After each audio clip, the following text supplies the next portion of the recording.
So, to start it off here, we're going to talk about the leaks that came out with Donald Trump. They are pretty hilarious. It actually dropped last night. We actually have the name now. At first, they didn't know who dropped it, and get this, it was pretty much a game of phone call, but the word is Trump actually had this in his lap when they gave him the briefing on Russia. And we talked about that on the show. Yes, he had the actual, he had this report, supposedly. Now, this came from BuzzFeed, and they say it came from and I actually found they actually know who it is now. It was a former British intelligence officer who prepared a dossier about President-elect Trump's ties to Russia and has been identified, according to the report. Christopher Steele was his name, and he's the one that pretty much gave it over to the U.S., and then long story short, it went to an FBI guy, to John McCain, to an FBI guy, to President Obama, to President Trump, and then somehow, as President Trump says, got into BuzzFeed. And as he said, and then CNN did not report it. They did not claim the story was theirs. They actually they referenced this story as a possibility, and none of this, let me just repeat for our listeners, none of this has been confirmed. The only confirmation I can give you is that the British intelligence officer's name is Christopher Steele. Now, the claims from these leaked Trump blackmail files are, listen to this, Squid, Russian government trying to influence Trump's name for years. Trump has been to Russia for business many times, completed in major deals.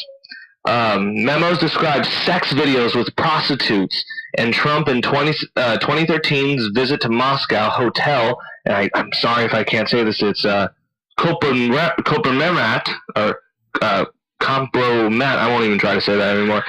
And get this, the whole, involving urine. What? Yes, Russian officials proposed lucrative deals disguised bribes to win influence over Trump. Purported meetings during the 2016 campaign between Trump, Republicans, and Russian officials. Topics discussed include DNC and Podesta hacking carried out with full knowledge and support of Trump campaign and team. So that's kind of a summary of what was located in these emails. So Trump has almost has this little R. Kelly conspiracy going on about him right now of prostitution and peeing on young women, apparently. Now, as I said, I think it's I think it's pretty hilarious. I don't know if it's true. We're going to have to do a little more research, and we promise we'll bring you that right here on the show, as we were the first to talk about the Russian influence in the elections anyway, so thank you to everyone who gives us props and credit for that, because we were. But I don't know, Squid, what do you think about it? I mean, do you think it's true? Honestly, I mean, if it is true, it just brings to light with what he's done. Because, a lot of people are saying, this can either have people thinking, we need to try and get him out of office, or he's already in office. He's already there. I just think it's funny. I think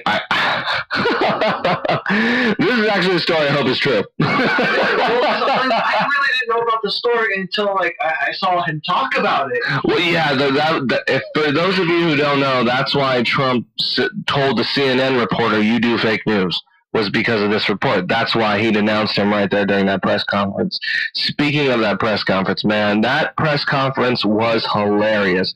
It was by far the most, as I like to say, slip and slide speech I've ever seen in my life.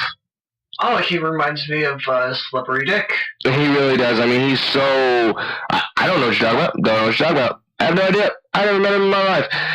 And especially that his tax lawyer or whatever at the end there, that was just pretty much telling us how he's still going to have his business ties. Well, he's not going to inherently have his business ties. It's going to be more like he gets a memo every day and he signs off on it kind of thing, which is what doesn't make sense. He said his conflicts of interest. I mean, they're not a big deal. Come on. I saw that. He also said, I love it. He goes, being friends with Putin isn't bad. It's an asset.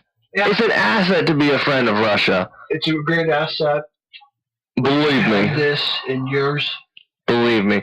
I just, oh my God, Squid. I think it's, like we've been saying on the show ever since we started, it's like a bad movie, man.